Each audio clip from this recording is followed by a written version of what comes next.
Hello everyone, good morning.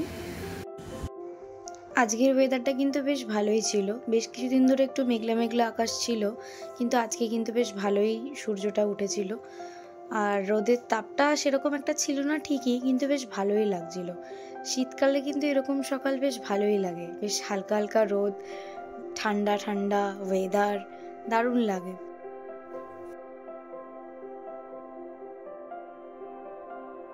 এখন আমার কোলে উঠে বসলো। কি রে, আমি কাজ টাজ করবো না নাকি? সকাল সকাল তুই আমার কোলে উঠে বসলি। আমার রাধা খেতে ইচ্ছে করছে নাকি? আমার রাধা খেতে ইচ্ছে করছে? একটা আমি আমায় দে না। কি রে, এটা কি হচ্ছেটা কি? আমি কি কাজকর্ম করবো না নাকি? হ্যাঁ, আমার কোলে উঠে এটা কি নাচা হচ্ছে?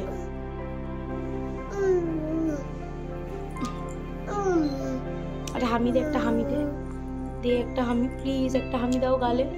কি কোথায় টিপ? একটা হামি জানা, একটা হামি দে প্লিজ, দে না একটা হামি। না না, ছাদ থেকে এসে দেখলাম মেয়ে উঠে পড়েছে, তো খুবই ভালো হয়েছে, আমার আর ওকে আলাদা করে তুলতে হয়নি। তো ওকে আমি তারপর ফ্রেশ করিয়ে খাইয়ে টাইয়ে নিয়েছি। তারপর তো আমার কোলে যে উঠেছে আর না, আমার নামই নিচ্ছে না। তো আমার সাথে তারপর বেশ কিছুক্ষণও খেললো, আমিও ওর সাথে অনেকক্ষণ একটু খেলে নিলাম, নাহলে আমাকে একদমই ছাড়ছিল না। তো যাই হোক, অনেক কষ্ট করে ওকে কোল থেকে নামিয়ে বুঝিয়ে টুজিয়ে এবার আমি আমার ছটপট করে ব্রেকফাস্টটা করে নিচ্ছিলাম। তার কারণ আজকে কিন্তু একটা স্পেশাল মানুষ আসছে আমাদের বাড়িতে। তোমরা তাকে চেনো, বাট তাও আমি এখন বলবো না। তো দেখতেই পাবে, দেখার জন্য কিন্তু পুরো ভিডিওটা এন্ড অবধি দেখতে হবে যে সেই স্পেশাল মানুষটা কে। সে আমার ভীষণই কাছের, ভীষণই স্পেশাল।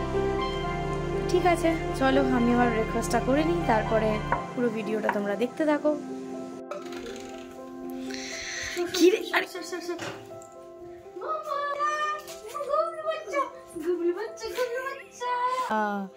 এসেই দেখছি আমাকে পাত্তা দিল না। হ্যাঁ, কি ব্যাপার, এটা কি হচ্ছে?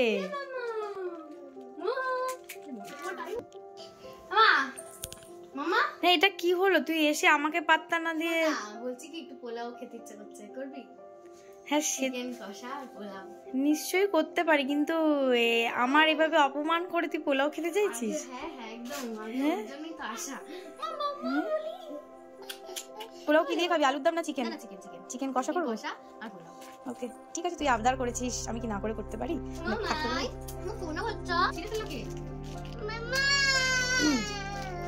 তাহলে কি পোলাও খাবি, তাই তো? কি রে, করবি তো? হ্যাঁ নিশ্চয়ই করবো, তুই বলেছিস, তোর আবদার আমি কি না রেখে পারি? আমাকে তো করতেই হবে যেভাবেই হোক। ঠিক আছে, কিন্তু অপমানটা আমি ভুলিনি কিন্তু, ঠিক আছে? বদলা নেব। ঠিক আছে ঠিক আছে। ইনিই হলেন আমার জীবনের সেই স্পেশাল মানুষ, আমার বোন। ওর আজকে আবদার, ওকে পোলাও আর চিকেন কষা খাওয়াতে হবে। তাই চলো ওর জন্য পোলাও আর চিকেন কষাটা বানিয়ে ফেলি। আমি কিন্তু চিকেনটা দুই ভাগে রান্না করব, একটা ঝাল ছাড়া আর একটা ঝাল দিয়ে। তার কারণ আমার মেয়ে তো অনেক ছোট, তোমরা সবাই জানো, ও তো ঝাল খেতে পারে না, আর ওর ঠান্ডারও ঝাল খাওয়া বাড়ে। তাই ওদের দুজনের জন্য আমি লঙ্কা ছাড়া রান্না করব। আমি বাড়িতে যখনই চিকেন রান্না করি ওদের দুজনের জন্য কিন্তু আলাদা করেই করি, তাই আজকেও আমি ঠিক সেইভাবেই করব।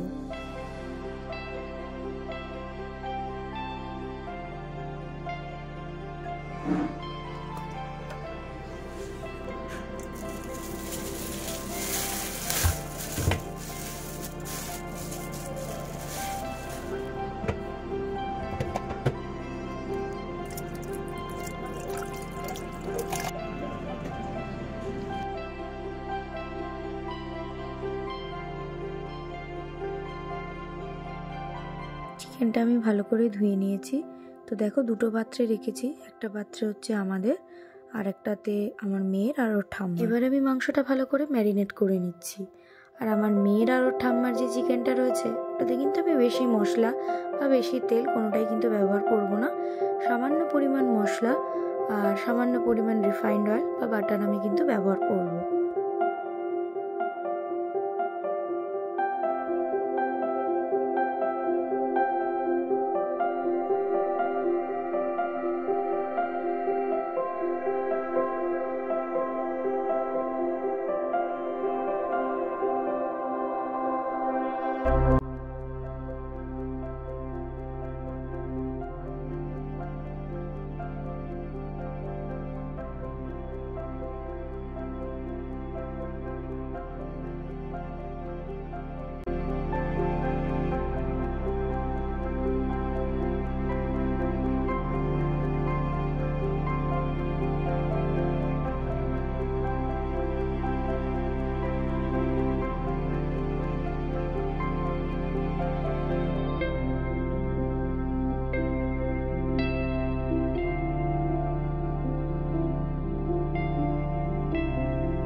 মা বলতো মাংস যদি ভালো করে ম্যারিনেট করা হয় তাহলে সেই রান্নার টেস্টটা কিন্তু খুবই ভালো হয়। তো এটা ঠিকই, মাংস ম্যারিনেশনের উপরেই কিন্তু নির্ভর করে মাংস রান্নাটা কতটা টেস্ট হবে। তো এই যে দেখো আমি কিন্তু সমস্ত মশলা দিয়ে সমস্ত উপকরণ দিয়ে মাংসটা কিন্তু ম্যারিনেট করে নিয়েছি। তো চলো ঝটপট এবার রান্নাটা করে ফেলি।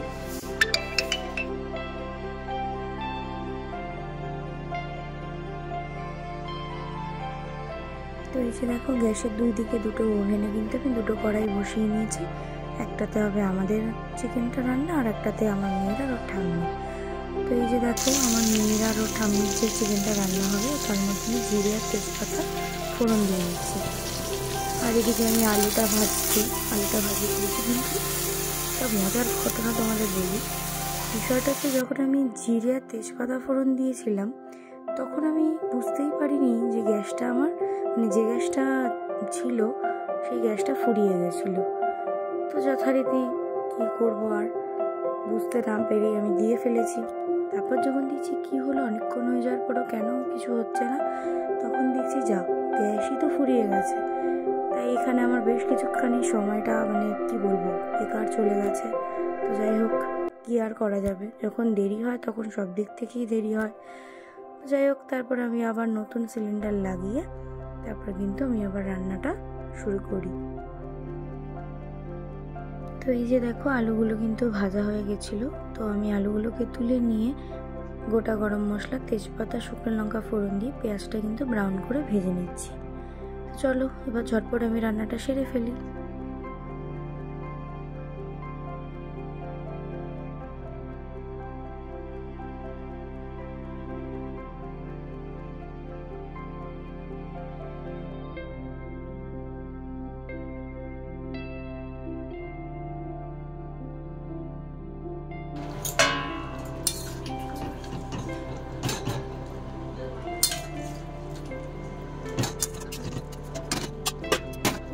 আমি বন্ধ করে নিজেরা কাম করি।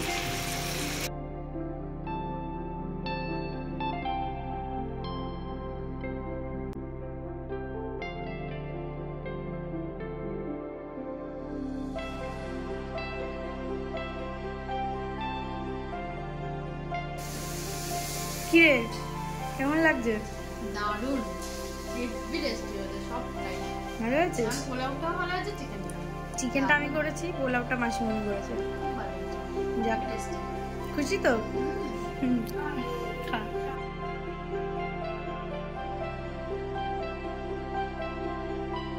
আমাদের প্রায় খেতে খেতে অনেকটাই বেলা হয়ে গেছিল। তো খেয়ে দিয়ে উঠে বেশ কিছুক্ষণ রেস্ট নিয়ে আমরা কিন্তু ছাদে চলে গেছিলাম। তার কারণ ছাদে আমার জামা কাপড় মেলা ছিল। জামা কাপড় তুলে ওর আমি গল্প করতে করতে কখন যে সুন্দর হয়ে গেল বুঝতেই পারিনি। আর এই যে দেখো সেদিনকে সন্ধ্যাবেলা চাঁদটা কি দারুণ লাগছে না? খুব সুন্দর লাগছিল সন্ধ্যের ভিউটা। ছাদ থেকে নামতে ইচ্ছে করছিল না, কিন্তু ঠান্ডা এত ছিল যে নামতে বাধ্য হলাম। কি এগুলো ধরতে পারছিস না? আমার বোনেরও বাড়ি যাওয়ার সময় হয়ে আসলো, কি আর করা যাবে, যেতে তো ওকে হবেই। তাই জন্য যাওয়ার আগে মামামের সাথে একটু আনন্দ করে নিচ্ছিল। ফিরে আছে ওইখানে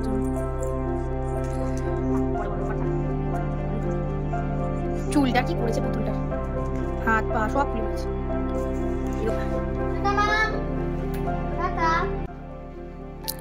সাবধানে যাস, ফোন করে দিস পৌঁছে কিন্তু, ঠিক আছে? কি করছে রে বাবা, কি করছে তোকে? আরে কোথায় জুজু? তো এই তো দুষ্টুমি থামাবে না, কিন্তু আমার একে এবার জোর করে নিয়ে ঘুম পাড়াতেই হবে, কারণ অনেক রাত হয়ে গেছে, আমারও খুব ঘুম পাচ্ছে। তো চলো ভিডিওটা তাহলে আজকে এই অবধি। সবাই ভালো থেকো, সুস্থ থেকো, গুড নাইট।